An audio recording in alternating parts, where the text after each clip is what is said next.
Hi, this is Seth Kahn. Welcome to my podcast. I am really pleased to have today Max Blaska, filmmaker and mental health advocate. Max, welcome. Thank you for having me.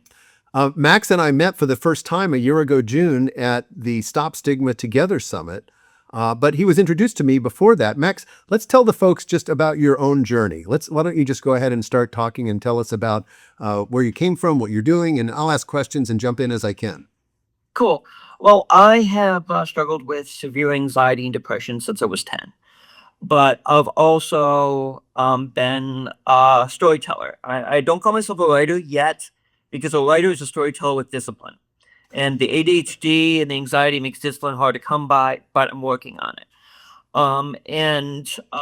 I about 2021, I took a trip to Bangor, Maine, and I was taking the Stephen King tour with Jamie Tinker. And I mentioned I was a writer, that I did like 4 very short films prior. And he told me about the Stephen King Dollar Baby project. And when I got back, I Googled it, I researched it, and I decided to make a film that would honor my Aunt Betty, who introduced me to Stephen King. And it was also going to be the 25th anniversary of her suicide. She struggled with bipolar, and it took her life. And getting it started was very, very hard. I mean, it looked like the project was going to die. I had a lot of personal problems in my life as well as realizing I was the age my aunt was when she took her life Oh, boy. in fall of 22. And I got so bad, I actually thought I was going to either take my life or take my parents' life and take my life so I wouldn't leave them behind. I committed myself, and uh, it, it, I, if you want to commit yourself, if you need to get help. But a psych ward in a hospital is much better than a private facility. But the thing is, I got a new producer, Kurt Kraus. We filmed in the beginning of 23, and started screening it in 24. And my writing teacher, Sarah White, mentioned you in the summit, and I was able to make it. That was actually the first trip I made because of this film. And since then, I went to the King Con in Vegas, the film festival in Santa Monica, Des Moines, Colorado, Wow. Jackson, Mississippi. And what have you been doing as you've been traveling to these different cities? What are you doing in them? I'm basically screening my film, and I make sure to work with the local NAMI. So we have literature that if people need after they see the film, because the film does deal with suicide and mental illness, I want to make sure that there are resources available.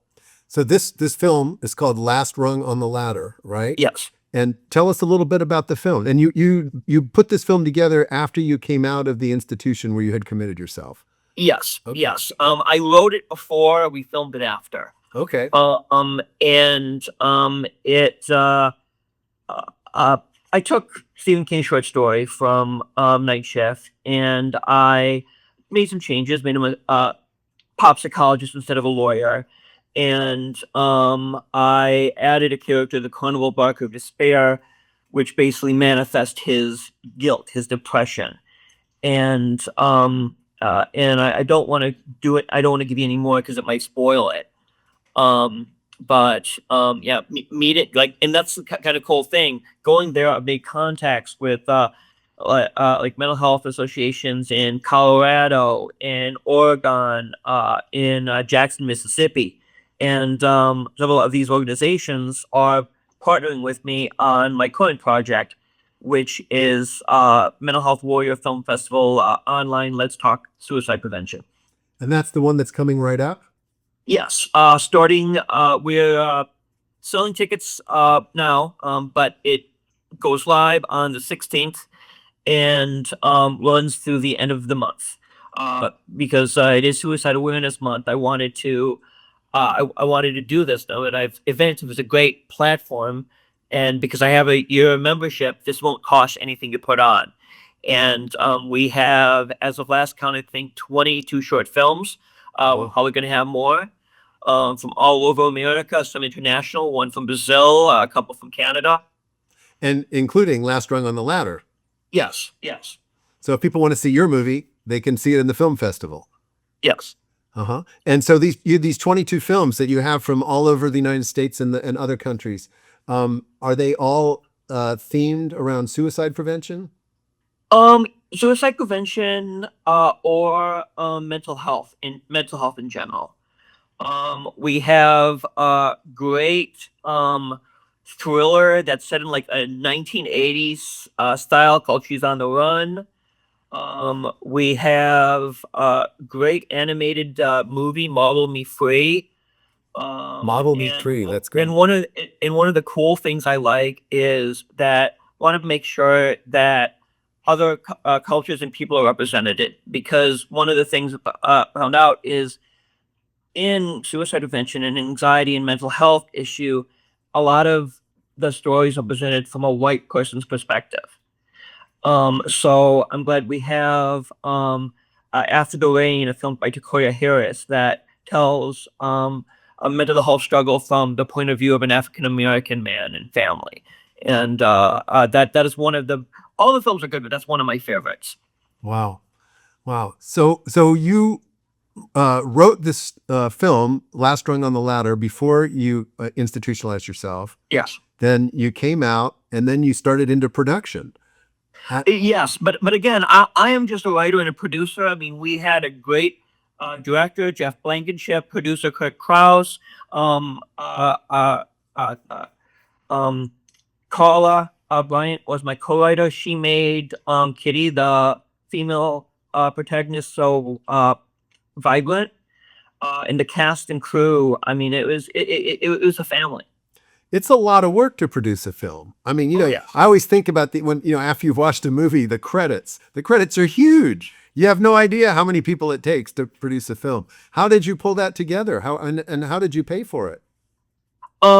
Paid for through donations, with GoFundMe.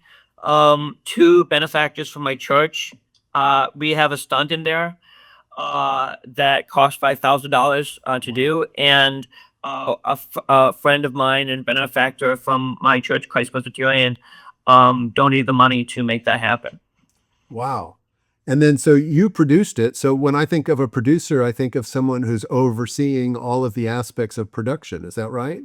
Oh, that was Kurt Klops. Okay. Kurt helped with that. I mean, producer, helped raising money, helped doing other things, being on set, stuff like that. But no, I mean, Kurt was a guy who made it all possible.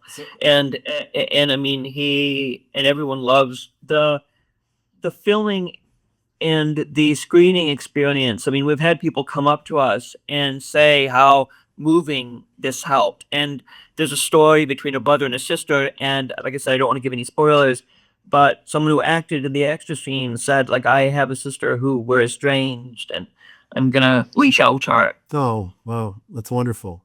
So it's just so much work to create a movie. I mean, you talked about the difference between a storyteller and a writer. You said writing takes more discipline, but movie making takes a lot of discipline.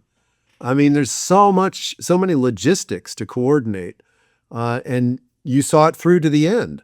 How long did it take? How long did it take you to create the movie? We shot over weekends, like a weekend in January, a weekend in February, a weekend in March, a weekend in May, and it took from May to December to edit the film.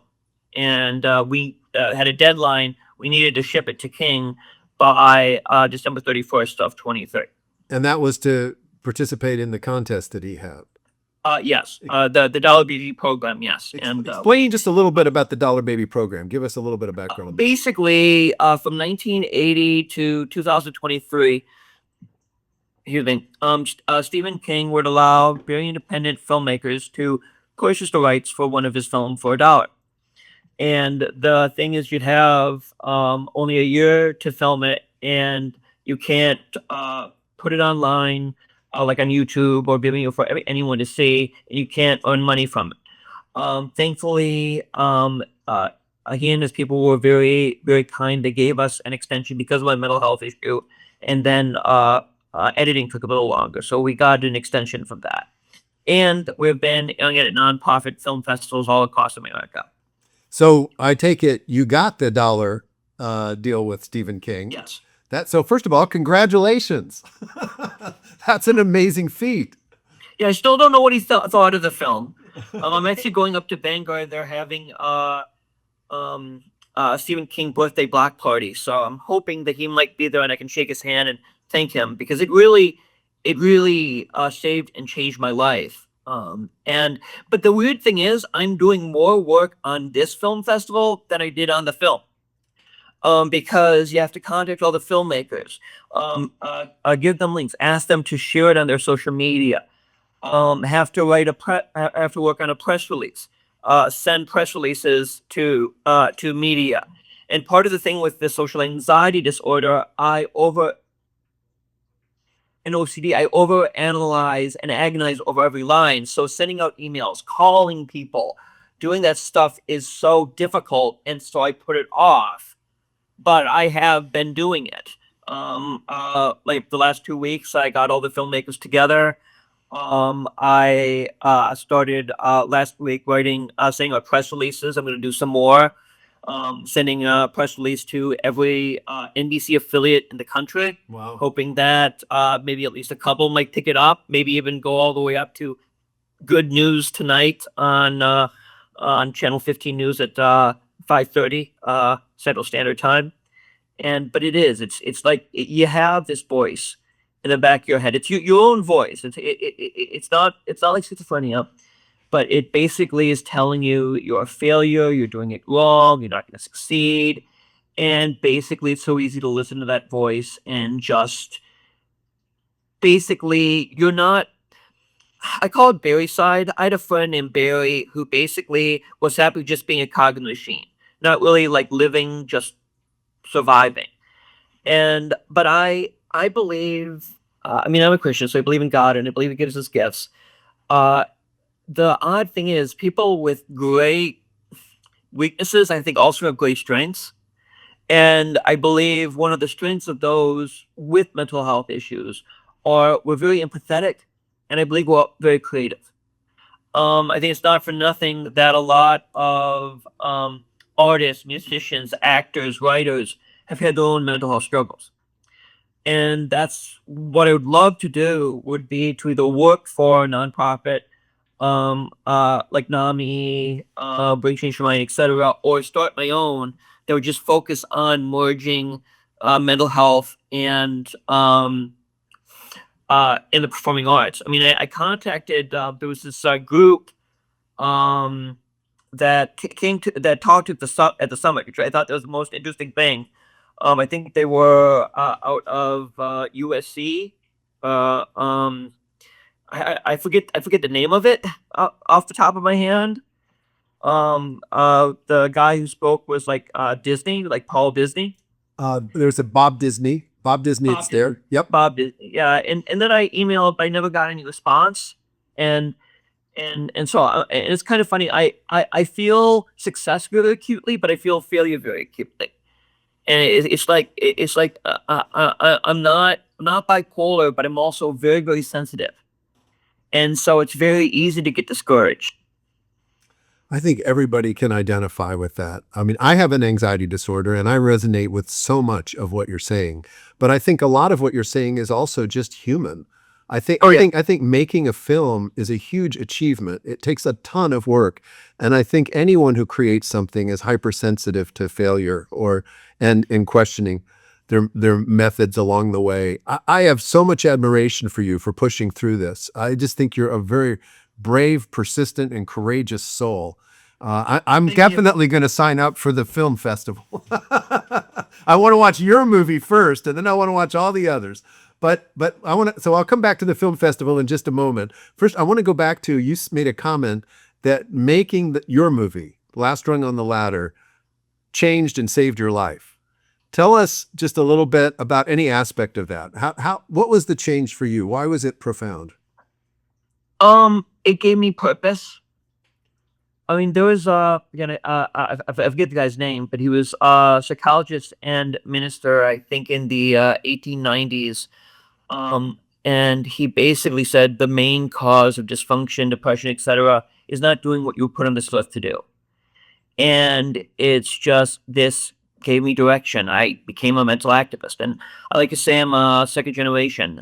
My aunt Betty, who I mentioned about earlier, She I mean, I don't think I'm saying with hyperbole. Martin Luther King, Harvey Milk, Betty Friedan of the mental health consumer rights movement here in Madison. I mean, Nami started in Madison, and You she had us in, you're wrote, in Madison, Wisconsin, and Nami yes, started there. I didn't know that. yep, yep. Okay, okay.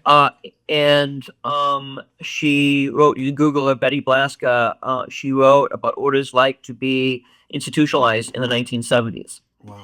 And she taught me that having a mental illness was nothing to be ashamed of.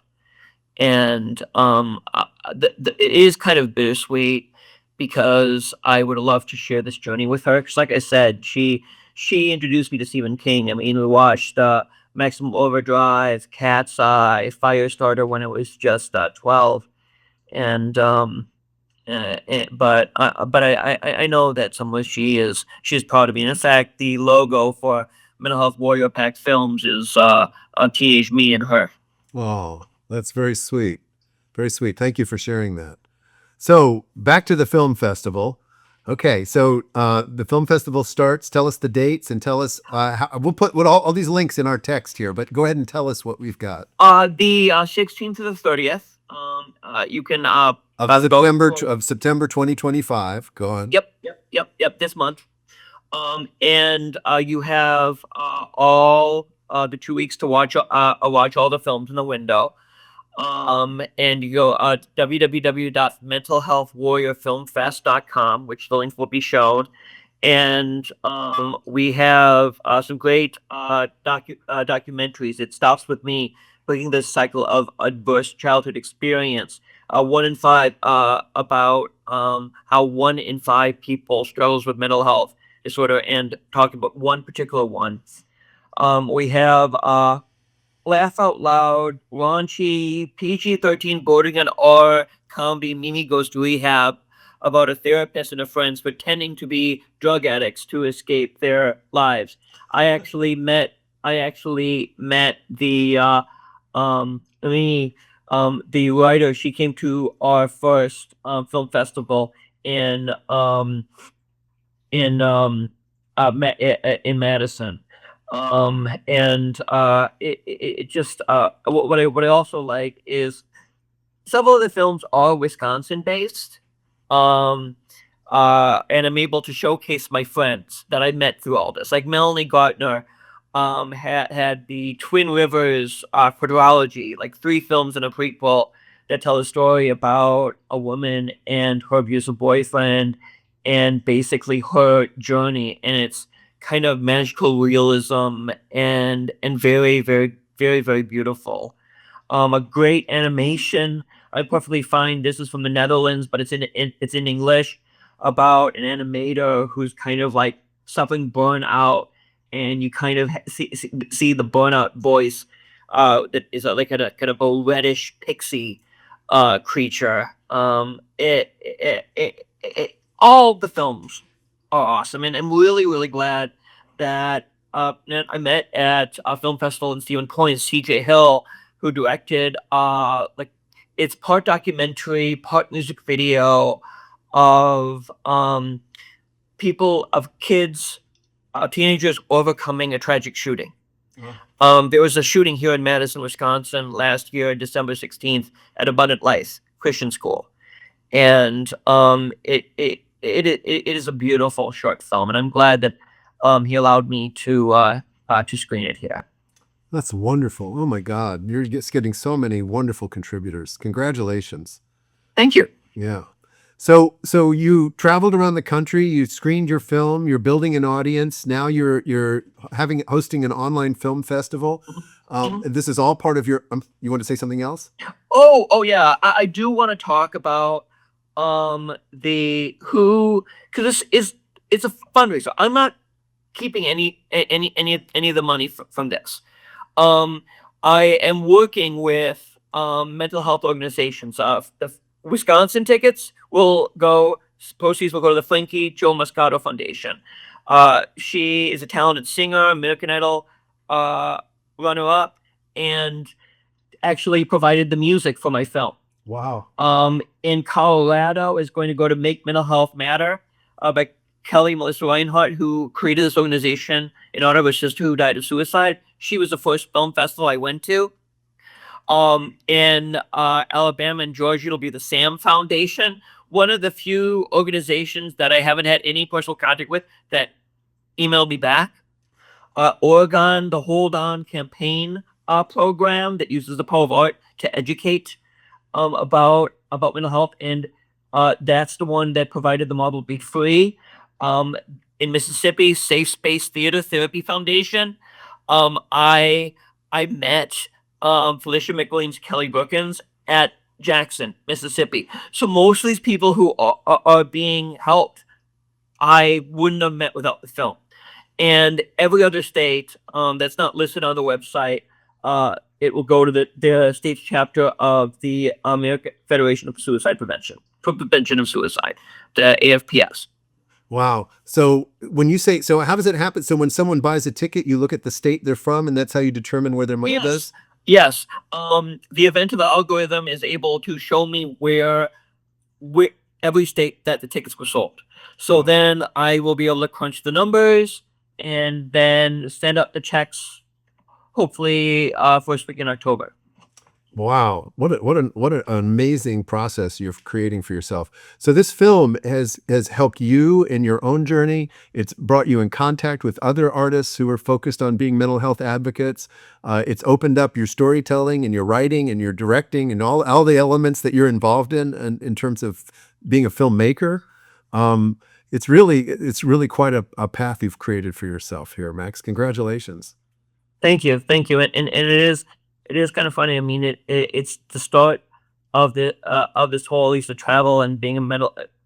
You put a great summit together, in Salt Lake City. I mean, the guests, the information, the panels. I disagree with one of them. I still think one of the panels about portrayal of mental health in the media did not like What About Bob. I still claim What About Bob is still a great portrayal of anxiety, and it was more of a condemnation of the kind of egocentric therapist than it was mental illness. But people can disagree. Art is in the eye of the beholder. Yeah. Well, congratulations to you. I'll be happy to promote this. We'll put links to the film festival so people can buy their tickets in the text. I'll be sending this out to my own newsletter and putting it on social media. And of course, you're welcome to do the same. I'll send you the information so that you can distribute it. And this is a great interview, so I hope you'll share it with your friends and your colleagues.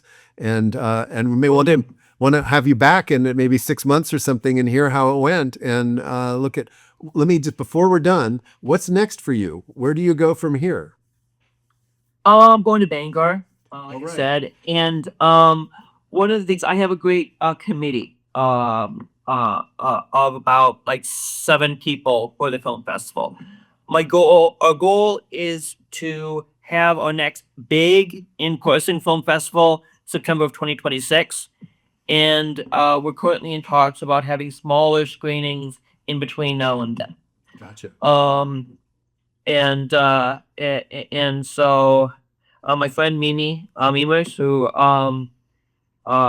is the writer of Mimi Goes to Rehab, talking about possibly having a joint in-person film festival, one in California and one in Wisconsin, at the same time. Wow. Wow. And so if somebody wants to reach you, if they want to talk to you about your film or talk to you about your mental health advocacy, how should they reach you?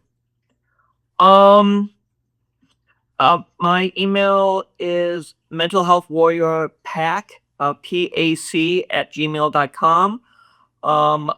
We have our Facebook page, Mental Health Warrior Film Festival, and I am on Instagram at Max the Mental Health Warrior, I think.